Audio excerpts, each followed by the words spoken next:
Hi students, today I am going to explain you one topic of chemistry. Let me start with the chapter atomic structure. And in atomic structure we have a very important topic, which is Bohr's theory. Okay, so this is Bohr's atomic model is very important. Okay, and students now also have certain type of confusions on this very theory. So I would just like to tell you what is Bohr's theory in a slight amount of a detail. So I am actually going to discuss 6 points. Every point I feel I will be discussing with an example, and I hope you people will like it. Okay, so now let me start with the first one. Okay, so the first one says, if suppose I have an atom and I just draw a nucleus. Okay, let's assume that this is the nucleus, and I have certain orbits of an atom. Okay, so now let me say that these are the orbits. Okay, just let me just mark them as orbits. Okay, so these are the orbits of an atom, and there are some electrons present inside these orbits. Okay, and even in the first one. Okay, so now let me just mark this as electrons. Okay, e minus means electrons with a negative charge. Okay, so the first point says that electrons revolve around the nucleus with definite velocities in a circular path of fixed radius and energy. These paths are called orbits. So these electrons, okay, they keep moving in this direction with a fixed velocity, and the distance or this radius is going to be constant, and these paths in which they move are known as orbits. Okay, so this is the first point. So they revolve sorry so they revolve with fixed velocities in a fixed path. Okay, in a fixed path known as orbits. Okay, so this is the end of the first point. This was the first law of, from the Bohr's atomic model. Now the second one. Okay, and I come to the page number 2. Now the second one reads that whatever orbits we have drawn, like the nucleus, and okay, because I would like you to just cooperate with me, as my diagram drawing capacities or capabilities are not that fine enough. Okay, but I hope you will understand. The second point states that each orbit is associated with a definite amount of energy. So that means this particular orbit, this is the first orbit. Okay, this first orbit, and this is the second orbit, and this is the third orbit. Okay, so they have their own specific energy levels. Okay, so if this has some amount of energy E1, this will be associated with E2, and this will be associated with E3, and definitely one point is for sure, that E3 is going to be higher than E2 and higher than E1. Okay, because they are going far away from the nucleus. So that is the reason this pattern is going to follow, and they can be numbered as 1, 2, 3 as I have numbered them here, or they can also be numbered as KLM. Okay, so this can be represented as K, this can be represented as L, this can be represented as M, and if at all we have a fourth one, then it should be represented by N, then so on and so forth. Okay, it carries on. So this was the second point. Okay, so let me just repeat it. Each orbit is associated with a fixed amount of energy, that is here I have done E1, E2, E3, and they are designated with the numbers 1, 2, 3. That is what we have done here, and or KLM. Okay, that is what we have done here. So this was the end of the second point.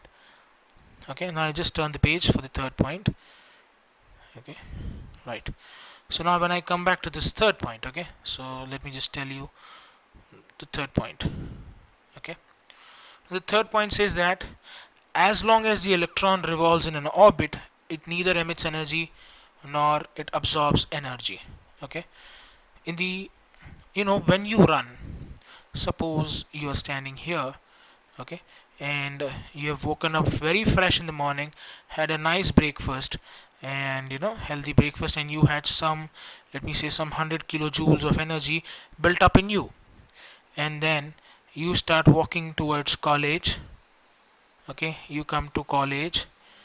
Do you think when you come and reach college, and suppose from college again you study, okay, you study a little, then you some write your exams, and then after that you are here, and you again start moving towards your house. Okay, now do you really think that initially when you had this 100 kilojoules of energy, will it be same here at this point? No, that's the answer, because any body in this universe will emit energy if it is accelerating or if it is moving. Okay, so that is the reason even humans will also lose energy, and once you start losing energy you feel tired. Okay, so maybe at the end of the day you may be having some, say, 24 kilojoules of energy left out with you. Okay, that's the reason.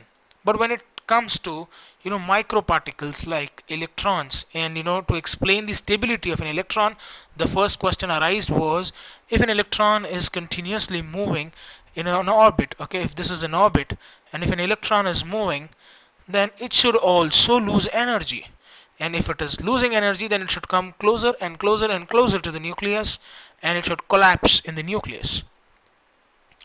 The stability of this was certainly now explained, that if this electron is moving with a constant velocity in this orbit, it will neither lose energy nor emit energy. That is the reason it will stay in the same orbit until and unless some energy is imparted or taken away from this nucleus. Sorry, from this electron. Okay, this is the electron. So from this, if any energy is taken away, then it will either come towards the nucleus, and if it is some energy is given, it will go some some orbits away to the nucleus. Alright, so this was the third point. Right, now when I come back to, say, fourth point,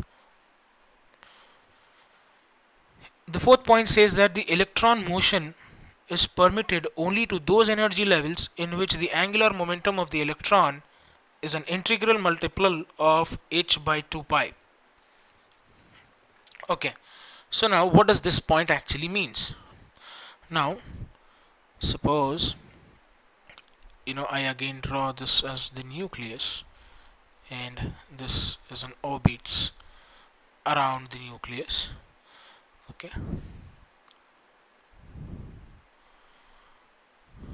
now for an instance, let me say that the value of nh by 2 pi is a whole number, which is, let me say, just for simplicity, let me say it is as 5. Okay, so now this property or this particular law states that this particular ring that you see, okay, these rings will be termed as orbits if and only if they are multiples of 5. That is, the first one should have an energy of 5, the second one should have an energy of 10, the third one should have an energy of 15. Okay, so they become the multiples of 5. Okay, not necessary that they should be double times each time, like 5, 10, 15. No, it can also be 25, 35, but it should be a multiple of this 5, or in other terms it should be a multiple of this nh by 2 pi. So then nothing but if the first one is h by 2 pi, then the second one can be 2 times h by 2 pi,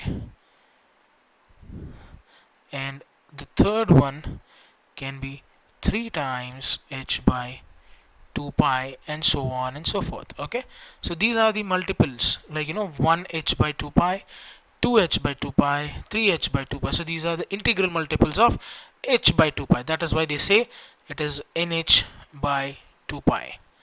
Okay, this was the first part of this. And the second part of this law states that the angular momentum of the electron is an integral multiple of h by 2 pi. Okay, so now that is, suppose I have, see, how do you define linear momentum? Linear momentum. Okay, how do you define linear momentum? Linear momentum is nothing but mass into velocity, or it's a product of mass times velocity. Now this is linear, that is, linear means when a body is moving in a straight line. Now when a body is moving in a circular path of say radius r, now suppose I come back to this diagram, and suppose this is, again, the electron is present here and the radius is say r. Now what will be the momentum when it is traveling in a circle with a radius r? So now this becomes angular momentum because the angle is changing, it is no more linear. So we have to introduce the term radius here. So now the angular momentum, okay, the angular momentum becomes m into v into r, that is mass times velocity times the radius of the orbit. Okay, so now this law states that mvr, okay, mvr should be equal to nh by 2 pi. Okay, this was the fourth law. Okay, now when I come to the fifth point, one, it says when energy is supplied to the atom, the atom absorbs energy in quanta and jumps into higher energy levels. The energy is emitted when the electron jumps from higher energy to lower energy level.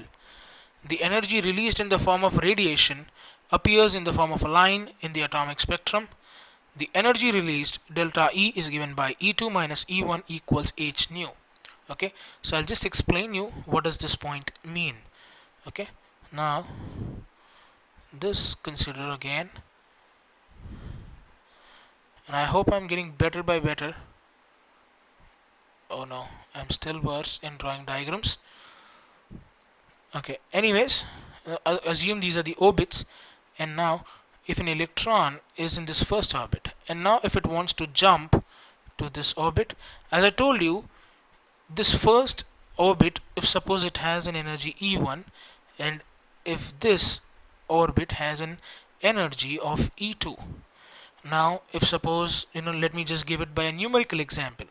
If this is having 100 joules of energy, and if this is having 150 joules of energy, okay, how much more energy is required for this electron to jump to E2? Quite obviously, more 50 joules is required. So if I add 50 joules to this, I'm gonna get 150 joules, right? And hence I will be sitting, or this electron will be sitting in this second orbit very easily. Okay, and now if suppose I want the electron from E2 to jump back to E1, okay, so that is, initially now this E2 is having 150 joules, and I want it to come to E1, which is having 100 joules. So how do we do that? So how much amount of energy does an electron has to emit, or what amount of energy should it lose? The answer is quite obvious. Again, 50 joules it has to lose. So that is given by the formula. I'm just doing it here on the next page. Delta E is equal to E2 minus E1. Okay, this amount of energy, or in our case it was 150 joules minus 100 joules, which was equal to 50 joules. Okay, and this is equal to delta E.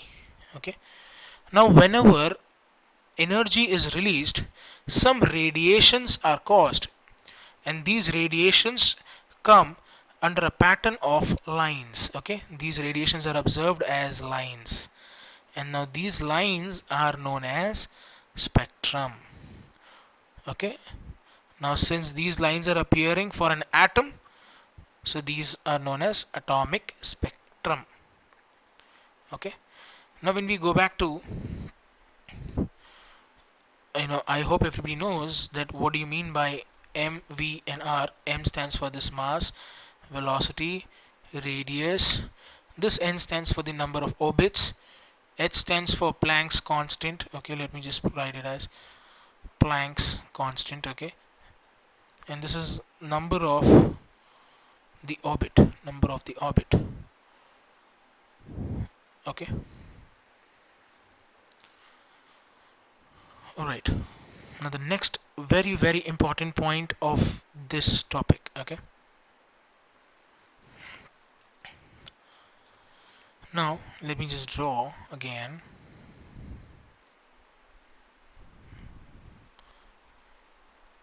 Supposing I take this as an orbit, okay, of an hydrogen spectrum or of an hydrogen atom, okay, and initially there was an experiment which was conducted. Now let me say this was the discharge tube. Okay, there was a discharge tube and hydrogen gas was taken in it, and some amount of electricity was passed and some amount of heat was passed. Okay, so what happened was they noticed one scenario or one important terminology, that was, if an electron has to break the bond from a nucleus and if it has to come out of the atom, then the amount of minimum energy required for an hydrogen atom only, okay, I'm talking about only a hydrogen atom, is 13.6 electron volts. So this is the amount of energy that is required for an electron to directly come out of or break free from the nucleus and come out of the atom. Okay.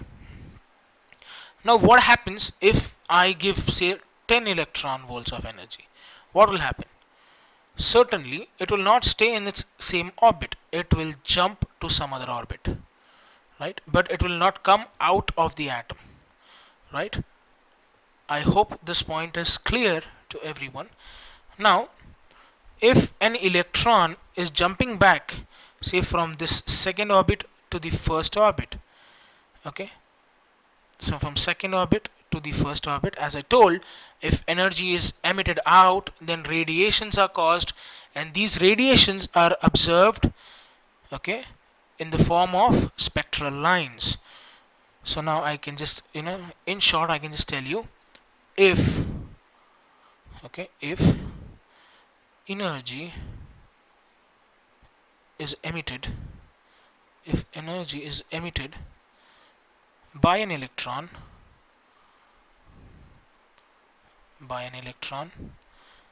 radiations are caused. Radiations are caused. And these radiations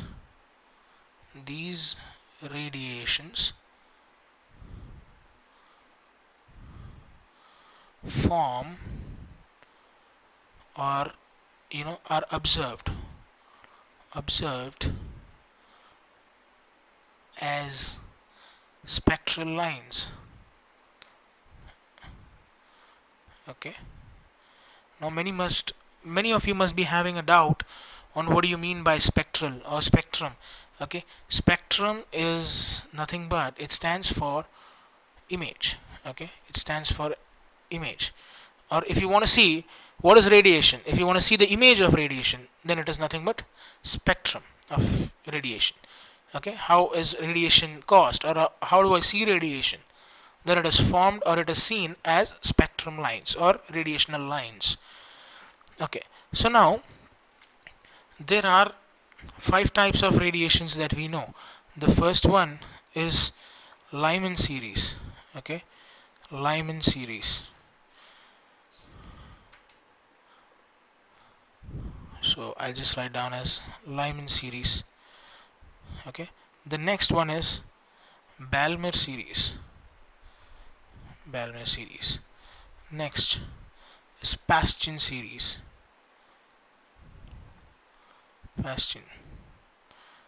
Next is the bracket series.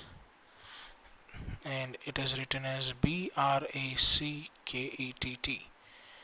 bracket series, and the next one is fun series, and it is spelled as PFUND, fun series. Okay, now let me just give you one small synopsis about what are Lyman, Balmer, Paschen, bracket, and fun.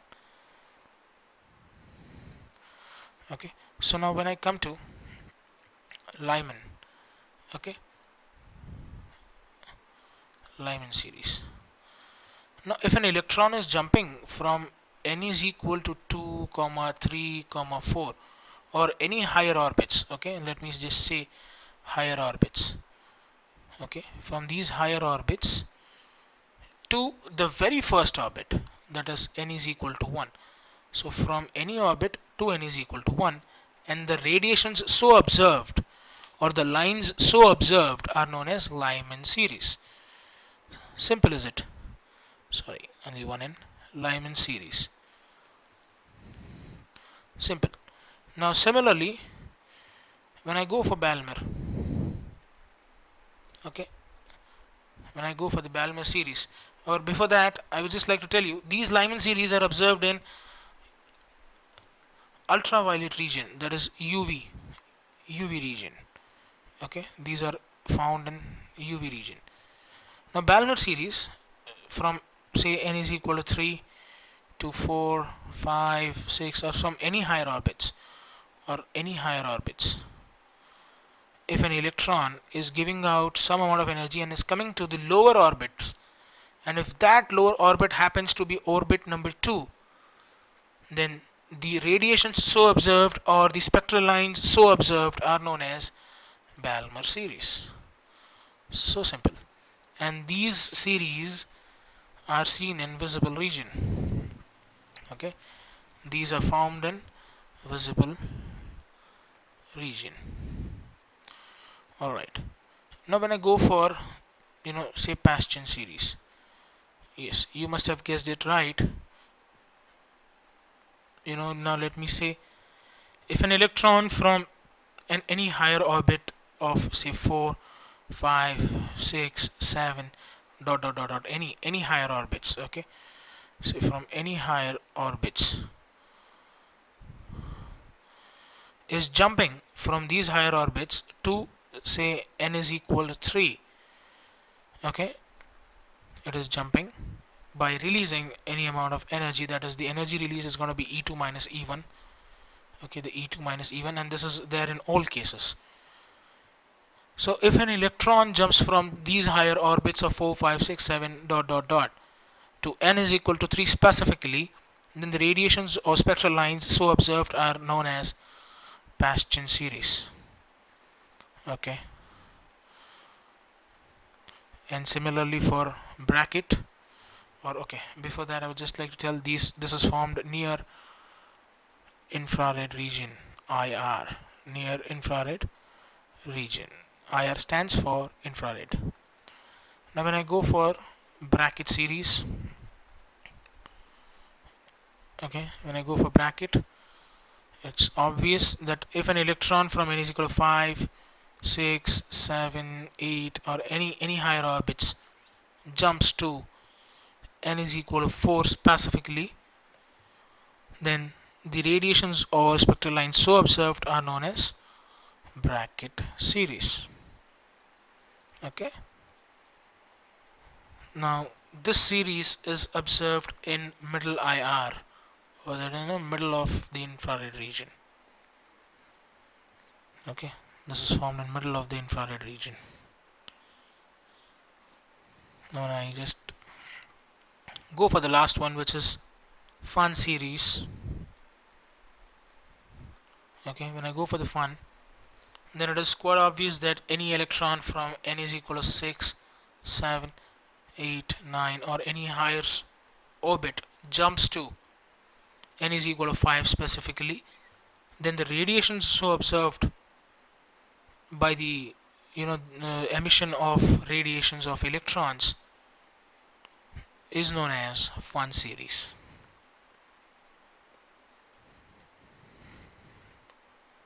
Okay, this is quite simple. Right, so when I just combinationally, when I draw the diagrams of this, now let me say when I start from, say, n is equal to, say, 8, then I put n is equal to 7, and n is equal to 6, then put n is equal to 5, n is equal to 4, n is equal to 3, n is 2, and n is equals 1. And suppose a radiation is occurring from 8, okay, I don't stop here, from 8 to 1, okay, or from 7 to 1, or from 6, sorry, from 6 to 1, or from 5 to 1, 4 to 1, 3 to 1, or from 2 to 1, then this complete series, or these lines, are known as Lyman series. Okay, and if an electron jumps from 8 and it stops to 2, second orbit, or from 7 it comes to 2, then it comes from 6 to 2, 5 to 2, 4 to 2, and from 3 it comes to 2, then these entire set of lines of, or these set of spectral lines are known as Balmer. And you can just similarly draw from 8 to 3, 7 to 3, 6 to 3, 5 to 3, 4 to 3, and you can name that as Bastian, and followed by bracket, and then followed by fun series. Okay, now if I have to calculate, Bohr had given a specific formula for calculating the radius of the nth orbit. Like if suppose this is the nucleus and these are the orbits. Okay, now if I want to calculate the radius of the third orbit till the third orbit, okay, or r3, or we can just commonize this term to rn, then the radius according to Bohr is given by n square h square divided by 4 pi square me square, where n represents the orbit number. Like if you want a third orbit, then just substitute n is equal to 3. Okay, then h is Planck's constant, m is mass of electron, e is charge of electrons. Now all these are constants, like mass of electron is constant, charge of electrons is constant, and the Planck's constant is also a constant, pi is a constant. So when I just substitute all these values and just simplify it, we're gonna get 0.529 n square Armstrongs. Okay, 0.529 Armstrongs. And I just like to tell you the conversion. 1 Armstrong is gonna be 10 to the power of minus 10 meters. Okay, so this was of about the radius of the nth orbit. Similarly, he also gave energy of the nth orbit. Okay, like what is the energy of the nth orbit? So I'll just like to tell you about that also. Alright, so the energy of the nth orbit is given by the formula En. Okay, it's given by the formula En, and which is 2 pi square m e power 4 divided by n square into h square. Okay, like this. So the formula stands as 2 pi square, this is pi, 2 pi square m e power 4 n square by h square, followed by a negative sign. Okay, now when I just substitute all these constants, like pi is a constant, m is a constant, e is a constant, h square is also a constant, 2 is obviously a constant. So when I substitute all these constant values and solve, then I'm going to get En as minus 13.6 by n square electron volts per atom. This is all about Bohr's theory, and whenever Bohr's, if at all anything about Bohr comes into the exam, or in your exams, and if you're asked to write about the energy of nth orbit or radius of nth orbit, I would prefer, or I would suggest that you write the entire answer, all the 6 to 8 points that I've covered so far, to gain complete full marks, 8 on 8. This is a very very important LAQ, and I hope everybody's understood. Thank you so much for following. Have a great day.